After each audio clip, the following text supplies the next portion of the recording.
মানুষের চেহারায় রাস্তার পাশে পড়ে আছে, যেরকম কি হয়ে আছে, রাস্তার পাশে পড়ে আছে, পড়ে মানুষের চেহারায় রাস্তার পাশে ফকিরের মতন সাজ করে পড়ে আছে।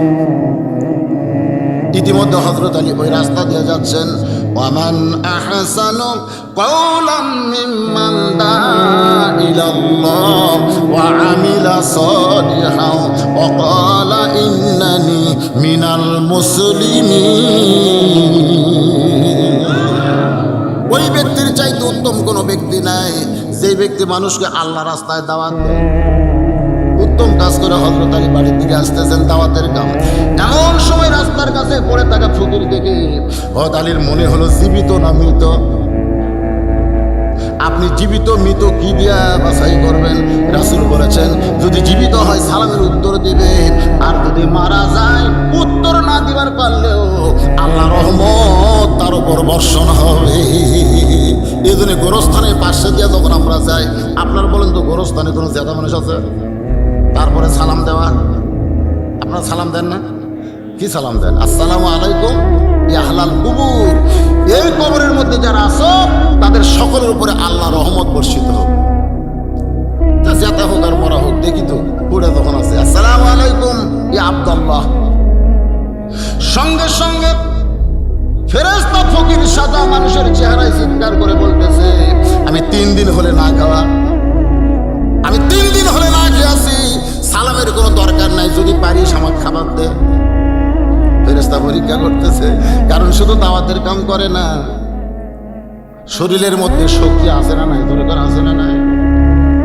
হযরত আলীর দেহের মধ্যে রাগের আগুন জ্বলতেছে যে বেটা তোরে সালাম দিলাম, তুই সালামের উত্তর দিলি না, তুই ফকির হইয়া চিল্লায় কথা কস কে? ভিতরে রক্ত যখন গরম হয়ে গেছে, এমন সময় আল্লাহর কোরআন বলতেছে আম্মা সাইলা ফালা তানহার। আলী রে, সাইলকারীর সঙ্গে খারাপ ব্যবহার করা যাবে না।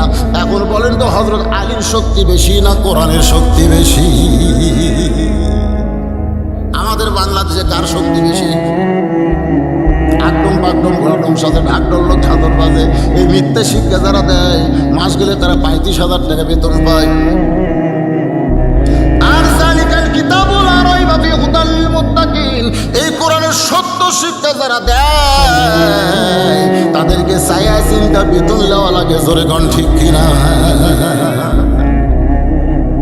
বর্তমানে আমাদের বাংলাদেশে সবচেয়ে গরিব শিক্ষা হলো কি?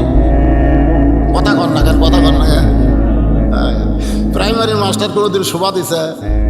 প্রাইভেট মাস্টার আমার স্কুল চলতেছে না, বারে শোভা দেওয়া লাগবে রে, একটা মাহফিল করে আদায় করা লাগবে, এরকম টেনশন কোনোদিন করা লাগছে?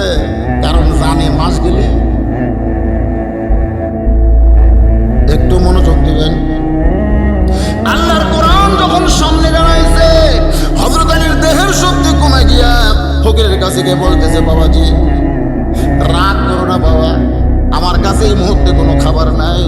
তুমি যদি খাবার সত্যি নিবার চাও 3 দিনের না খাওয়া, তাহলে ওই যে আমার বাড়ি দেখা যায়, ওই বাড়ি পর্যন্ত একটু কষ্ট করে গেলে আমি তোমাকে খাবার দিবার পারবো ইনশাআল্লাহ।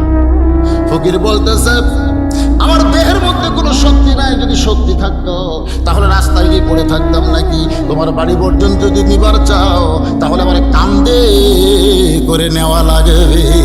আপনারা বলেন তো ফকির যদি কোনোদিন কান্দে চলবার চায়? মানুষ এমনি তো ভিক্ষা দেয়, কান্দে চলবার চায়। আম্মা সাইলা ফালা তানহার, কোরআনের আয়াতকে সম্মান দেওয়া হয়, তাহলে ফকিরকে কান্দে করে বাড়ির দরজায়। এখন চিন্তা করতেছে ফকিরকে তোমার কাঁধ থেকে নামাতে হবে, রাখবো কোন জায়গায়? কোন জায়গায় রাখবো?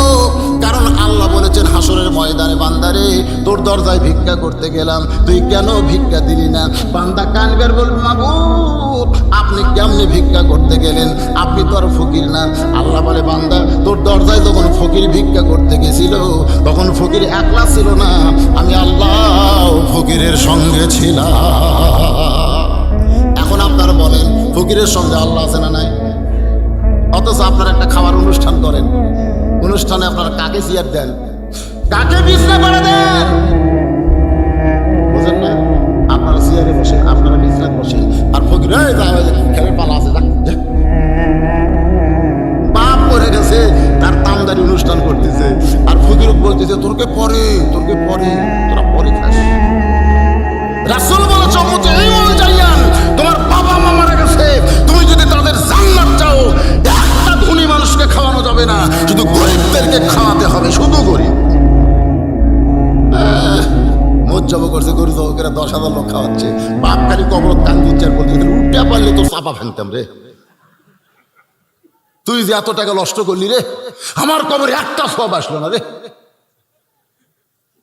5টা দলের জন্য আল্লাহর জান্নাত আশা করে থাকে, তার মধ্যে একটা হলো অমুত ইমুল জাইয়ান, ক্ষুধার্তকে অন্নদান। যারা ফকির ক্ষুধার্ত ওই পরে দেবো যা, আর যারা খাবার চায় না বসে দিছে। আল্লাহর সঙ্গে ঠাট্টা করা।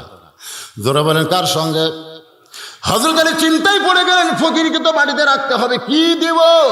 এমন সময় মন বলতেছে তোমার টোপলার মধ্যে একটা কাপড় আছে, ওই কাপড়টা মাটিতে বিছাই দিয়ে ফকিরকে ওই জায়গায় শুয়ে রাখো। ইমান বলতেছে আলী রে, টোপলার মধ্যে কোন কাপড় দিবি?